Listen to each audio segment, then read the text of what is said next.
All right, let's dive right in. Today, we're going deep into the microscopic world of one of humanity's most clever adversaries, the Human Immunodeficiency Virus, or HIV. To really get a grip on how HIV operates, you can't just think of it as some bug. A much better way to look at it is like a heist, a really, really sophisticated one. We're talking espionage, infiltration, sabotage, the whole shebang, all happening on a scale that is just mind-boggling.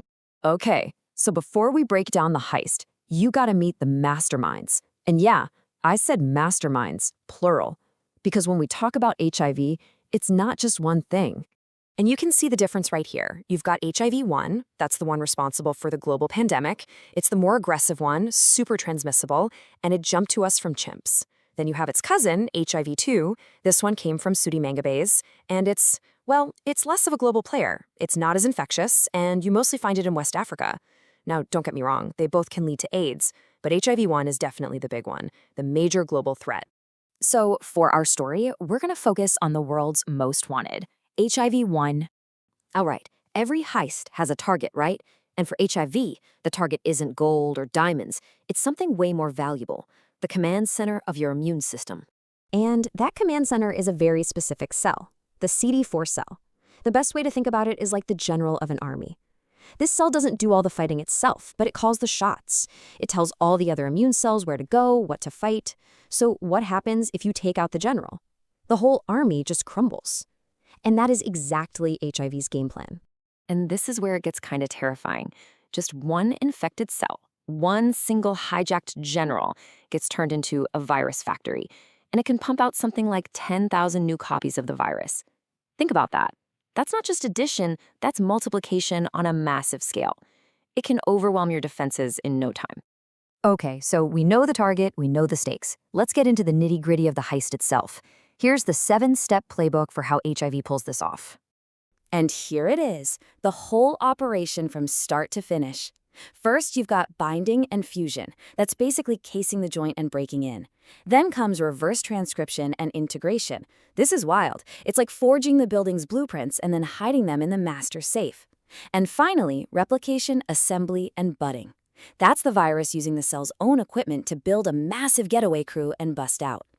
But this whole thing doesn't happen on its own. It needs a crew of specialized enzymes. You could call them the heist's special agents. First on the crew, you've got reverse transcriptase. This guy's the master forger. Here's the deal. Our cells work using DNA as their instruction manual. But HIV, it carries its instructions as RNA, a different language. So this enzyme's job is to rewrite the virus's RNA code into DNA. It creates a perfectly faked blueprint that the cell's command center totally falls for. It's just brilliant in a sinister way. Then, the handoff goes to integrase. This is your inside agent, the stealth operative. It takes that forged DNA blueprint, slips it past security into the cell's nucleus, the most secure part of the cell, and literally stitches it right into the host's own DNA. I mean, can you believe that? The virus's plans are now hidden in plain sight, a permanent part of the cell's own instruction manual, just waiting. And rounding out the crew is protease. This enzyme is like the Q of the operation, the gadget guy who preps the getaway team. See, when the cell starts making viral parts, they come out as these long, useless protein chains. Protease comes along with a pair of molecular scissors and snip, snip, snip, cuts them into the exact right pieces. These pieces then self-assemble into brand new, fully functional viruses, ready to make their escape. But look, the cell isn't just going to roll over and let this happen. It has its own security system. And this kicks off an incredible microscopic arms race, a high-stakes battle between the cell and the virus. And this just shows you how intense it is. It's a constant back and forth. The body plays a card, a protein called tetherin, that literally ties down new viruses trying to escape.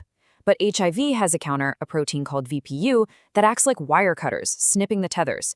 Okay, so the body tries another move. It sends in an agent called ApoE3G to mess up the virus's genetic code. And what does HIV do? It sends in its own counter-espionage agent, VIF, to find and destroy ApoE3G.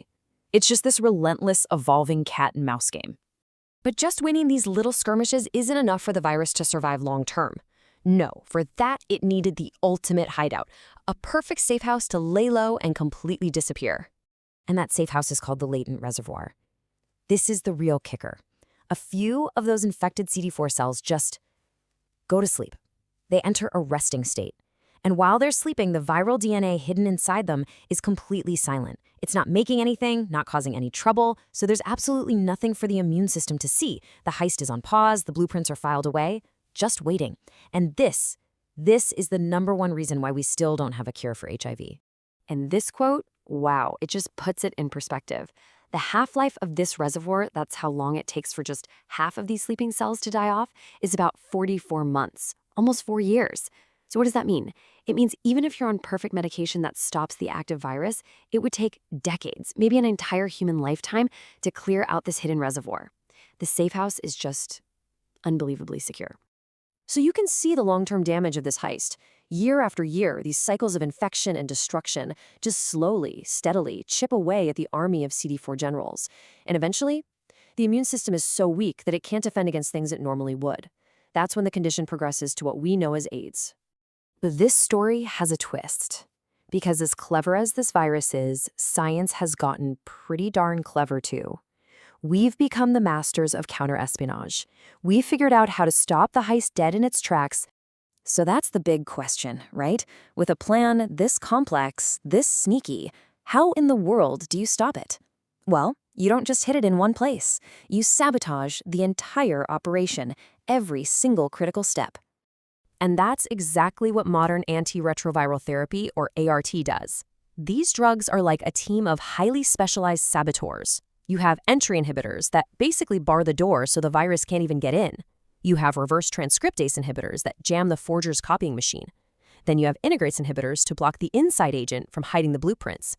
And finally, protease inhibitors that mess up the final assembly, so any new viruses that get made are duds, they're totally non-infectious. The real genius here, though, is that we don't just use one. We use a combination, a cocktail of these drugs. It's called HAART, for highly active antiretroviral therapy. And by attacking the virus on all these different fronts at the same time, you basically stop the heist cold. It makes it almost impossible for the virus to find a way around the roadblocks. So where does that leave us? We've managed to stop the active heist, which is, a truly massive scientific achievement, but we're still left with that one big question. The operation has been shut down, but the masterminds are still hiding out in their safe house. The blueprints are still there in that latent reservoir. So the next frontier, the next great challenge, is figuring out what's it going to take to finally, once and for all, clear the safe house.